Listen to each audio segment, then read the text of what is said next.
বিএনপির ভারপ্রাপ্ত চেয়ারম্যান তারেক রহমান নির্বাচনের আগেই দেশে ফিরবেন এবং তিনি নিজেই নির্বাচনে অংশ নেবেন, এমন মন্তব্য করেছেন বিএনপির আন্তর্জাতিক বিষয়ক সম্পাদক ও তারেক রহমানের মানবাধিকার বিষয়ক উপদেষ্টা ব্যারিস্টার এম এস সালাম সোমবার দুপুরে সিলেটের একটি হোটেলের কনফারেন্স কক্ষে সংবাদ সম্মেলনে এ কথা বলেন তিনি।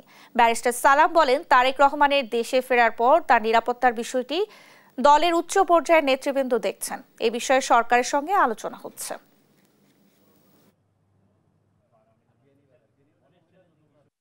যদি দেশের জনগণ ম্যান্ডেট দেয় তাহলে এরকম একটি দেশের দায়িত্ব তিনি নিতে যাচ্ছেন ইনশাআল্লাহ।